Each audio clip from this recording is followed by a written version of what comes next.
Good day, everybody, and welcome back to Stand Now TV. In today's message, we're going to be learning from my Apostle Michael Orokpo on the importance of having women in our society and the need for them to be in our lives. Sit back and enjoy this message. Don't forget to like, share, and subscribe. God bless you. As a young lady, you can derive so much pleasure in your beauty. But when you are becoming a mother, wisdom is a factor you cannot do without. Any woman who is not wise will not just destroy her home, but to become part of the problem of society. Mothers are characterized basically by the virtues of selflessness and sacrifice. If you ask me, at the plane of humanity, the purest level of soulish interaction you can find is the soulish disposition of a mother, particularly towards her child.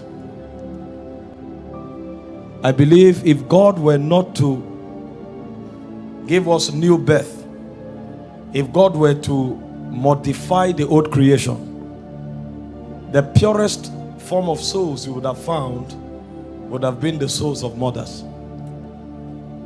And so we want to appreciate them for who they are and for what they represent. And tonight we are blessed because we have learned from scriptures the possibility of functioning as a supernatural woman and mother so that you can raise supernatural offsprings. It's important for you to know that a lot depends on you in a bastardized society like the one we have. I've taught you here that there are two major institutions that Satan fights with all his arsenals. The first is the family institution, and the second is the church. And the reason is because these two institutions, amongst other things, are the institutions responsible for determining the purity and the conscience of society. If these two institutions are destroyed, government will fail. Every other institution will fail. And so because the devil is a strategic fighter, he directs his arsenals to these two institutions with an attempt to destroy it and then to destroy society. It happens to be that in the family institution, the mother plays a very significant role, and every one of us here who is a woman must pay attention. You must develop and build yourself so that you can build the family institution. Because to a very large extent, a lot depends on you. I don't have time to teach you tonight. The Lord has spoken to us. But I want you to know that there is a ministry that every mother has. And everyone who is hoping to become a mother must pay attention to that ministry.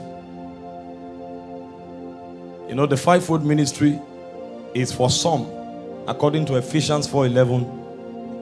But there are ministries that are specific for mothers. Others can walk in it, but every mother must walk in it or walk in them. The first is the prophetic ministry.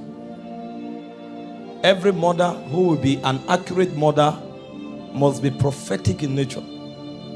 Because the destiny of your children require prophetic intelligence to be guided. If you read your Bible, you find that most children before they were born, their mothers had encounters. And they were able to peep into the scrolls of the Spirit to itemize the destinies of those children. The prophetic ministry of mothers is not an office per se. It's actually a height in the spirit that they get into because of their intercessory enterprise. And so anybody who is preparing to be a mother must journey in priesthood to a point where she can discern from the spirit realm. Otherwise, she will raise useless children. And so motherhood is a very spiritual responsibility. The mother of Samson had encounters. Elizabeth had encounters. Mary had encounters. And so if you are here and you are not yet familiar with the spirit realm, you are not yet ready to be a mother. And so Mother's Day is a call for the activation of the prophetic dimension that is in your spirit. And that prophetic dimension can be born through prayers. We read from Luke chapter 2 verse 36 to 38, a woman called Anna. There was no record that she was prophetic. But when she gave herself to prayer, the portals opened. So any mother who will pray will discern. And if she discerns, then her family has a future. The second ministry of mothers is the ministry of leadership. And leadership in this context speaks of wisdom. The wisdom to build. As a young lady, you can derive so much pleasure in your beauty. But when you are becoming a mother, wisdom is a factor you cannot do without. Any woman who is not wise will not just destroy her home, but to become part of the problem of society. In 2 Samuel chapter 20 verse 16 to 22, the Bible told us about a woman that demonstrated leadership that delivered the whole nation. Joab, the king of David's army, went to a city to destroy it because a man in that city had risen against the king. And when the army came to destroy the city, a woman cried out and said, "Hear me, hear me." And she summoned the attention of a military general. And when Joab came to her, she said, "It is captured in prophecy that they will get counsel from Abel. So listen." And Joab said, "I listen." And she said, "You can't destroy God's inheritance. The land is the heritage of God. No matter what happened, you can't march an army here to annihilate us. It will be against the counsel of God. Who is he that you are looking for?" And Joab called the name of the son of Bichri. And the woman told her, "Go back with your soldiers. By tomorrow, we will throw the head of the man you are looking for. Go home." And Joab went back, and the whole nation was delivered. No man could stand. But a woman of wisdom stepped out and saved a whole territory. Most of the attacks that will come to the home front, it will not be power that will solve it. It will be wisdom. Either the wisdom you inject into your husband, or the wisdom structure you put in place. Wise women must rise. So Mother's Day is a call for wisdom. The third ministry of mothers is the ministry of worship. A mother must learn to teach the family the way of worship. Anything that happens at home, lead the Thanksgiving procession. You must be the one who is prompt to say, "Let's give God thanks. Let's glorify God." I'm not saying you take the position of the priest. If you study Israel, Moses was the leader. Aaron was the priest. But when they crossed the Red Sea in Exodus 15, verse 20 to 21, it was Miriam that led Israel to give thanks. So every mother must master the art of gratitude. The least thing that God does in the family, lead the family to give God thanks. And you will see how God will multiply his blessings upon the house. The fourth ministry of mothers is the ministry of intercession. Every mother must be a prayer warrior. If you don't pray, the white beast we find a pathway into the family. Every mother. 1 Samuel 1 verse 9 to 28. We saw that when the man did not have a child, he said, "Instead of burdening myself, let me get another wife and produce children." But you see, the other wives can't raise prophets. So it's not about children, it's about prophet. Israel needed the prophet. You know, men look for solution. And some of you don't have spiritual men that will say God. So when there is problem, this job is not working, it takes another job. No, it's not job. There's an attack on the ordination of that bloodline. The man got another wife, got children. But Hannah won't rest. It was her intercession that activated the priesthood of Eli, because Eli was blind. Even the priest in the land had no eyes. The Bible said in those days there was no open vision. The voice of God was scarce. And so there was no help from the priesthood. But a woman began to intercede. Her intercession activated Eli. And Eli said, go, you have a child. For the first time, the voice of the priest was heard. And when Samuel was born, the priesthood didn't end until a prophet rose in Israel. We need praying women. We have seen too much mascara, foundation. We have seen gold, diamond. Where are the warriors in the spirit? The women of Shiloh that will not sleep until a prophet is born. Where are those women? We are a generation of Instagram. Fingernails are longer than fork. They can't wash clothes plate anymore because the finger is too long. I'm not against finger, I'm not against mascara, but where are the women that can cry? The Bible said Rachel was weeping for her children. When children are held in bondage, it's women that cry and say, restore, restore, restore, restore. Where are the Rachels? I heard a voice in Ramah. Rachel was weeping for her children. We have wayward children on the street. Where are Rachel? Today, people are on drugs. Yahoo, Yahoo everywhere.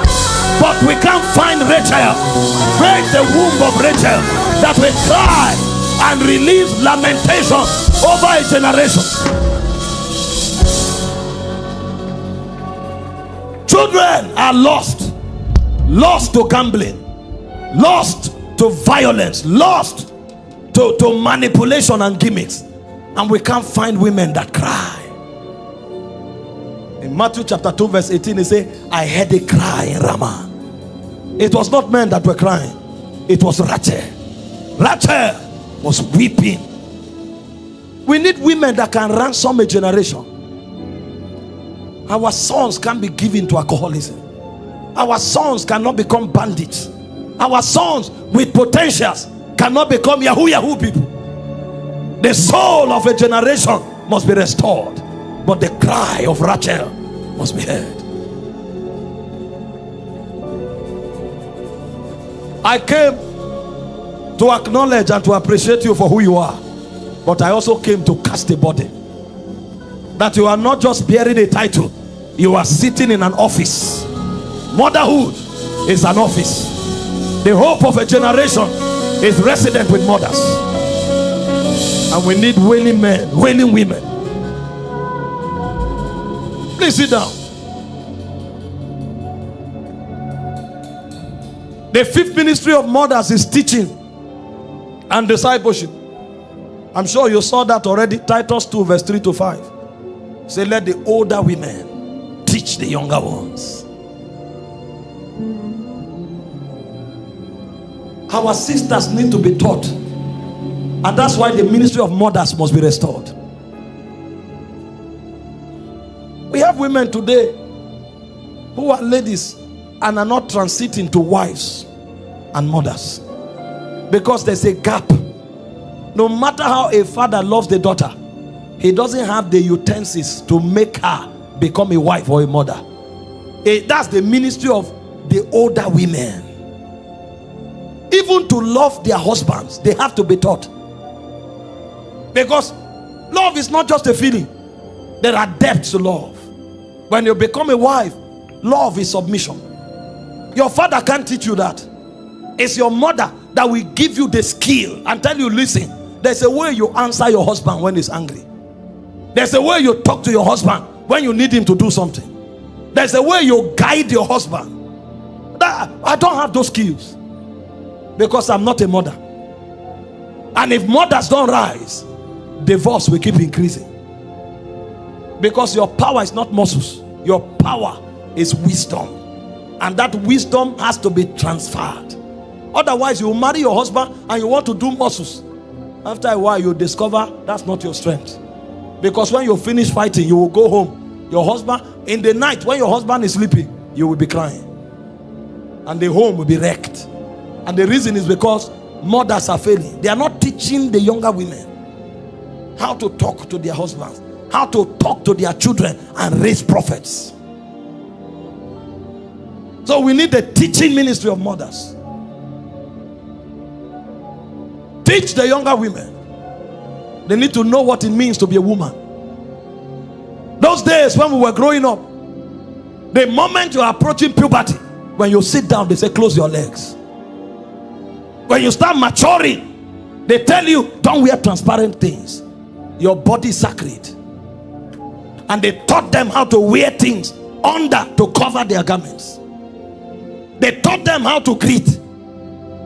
But today we have naked women on the street, and sisters have become harlots. Deborahs are wasted because they were not taught. And when you don't teach people, you leave a vacuum, and those vacuums will be accommodated because there are other intelligences from the demonic realm. That's why women think today that they are relevant when they are naked. A body that should be sacred, that should be sought after, now it's on the street everywhere like a buffet. Because we don't have teaching mothers that form ideologies in their children. The sixth ministry of the mother is the ministry of hospitality.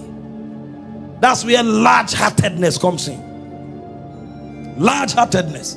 The Bible speaks of a woman called Lydia in Acts 16 verse 14 to 15. Even when she died, people were wailing. Look at this garment she gave me. She couldn't die. They had to resurrect her. Peter didn't sense the anointing, but they said no, this one can't go. This one is a succor to society.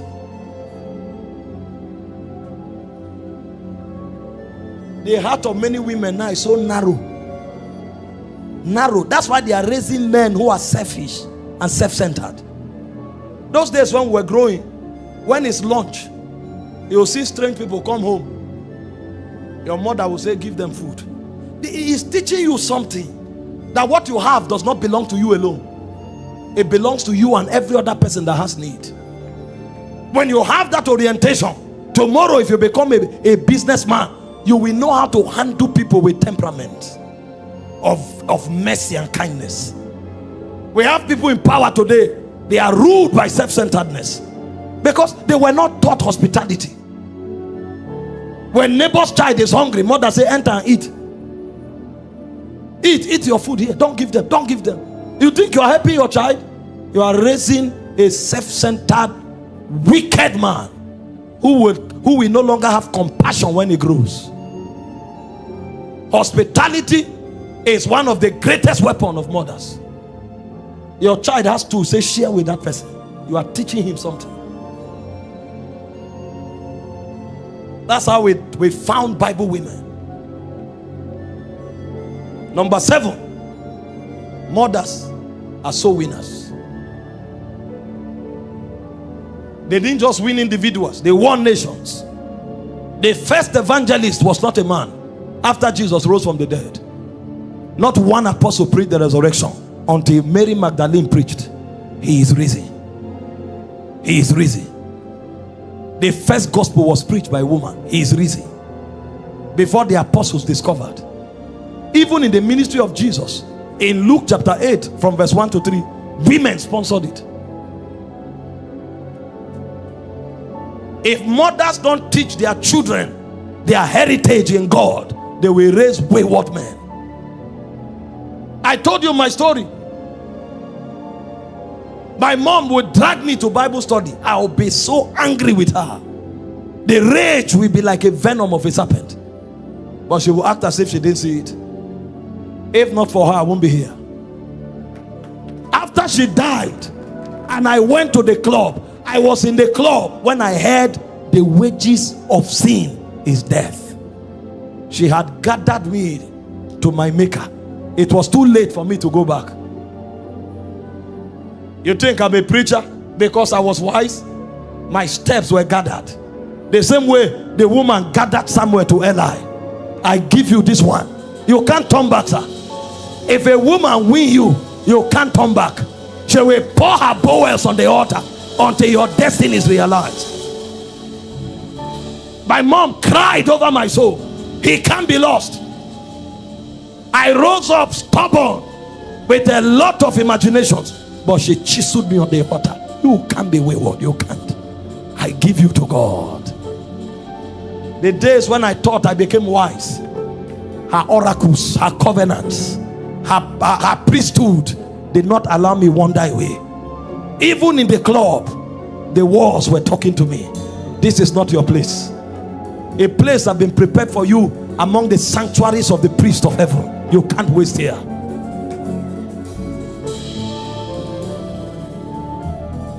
Mothers are sacred beings. Make up your mind tonight that you will play your part. You can't talk Moses without Jochebed. It's not possible. Before he went to Horeb, there was a woman that nurtured him. So the reason he found Horeb was because that woman put a burden in his spirit. And the Bible says when he was come of age, he refused to be called the son of Pharaoh's daughter. Who told him that you are in Egypt but you are not from Egypt? How come we can't find children that are told that you are in the world but you are not of the world? Because we don't have mission oriented women who can plant the burdens of Abba in the spirits of men. This is not your home. Then the guy came of age. He said, I am not the son of Pharaoh's daughter. I won't become an Egyptian by sentiment. My mother taught me that I came from another dispensation.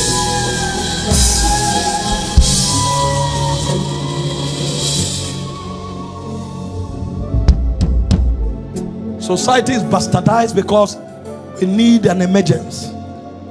That emergence has not happened. The emergence of true mothers in Israel. We need mothers. Mothers in Israel.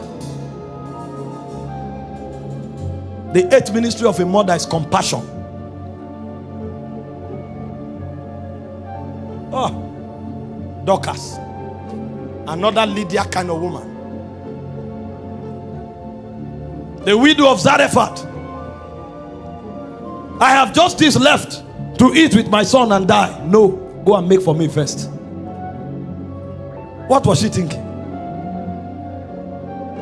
Our society has become conscienceless because in the formative years of children, they didn't learn compassion from their mothers.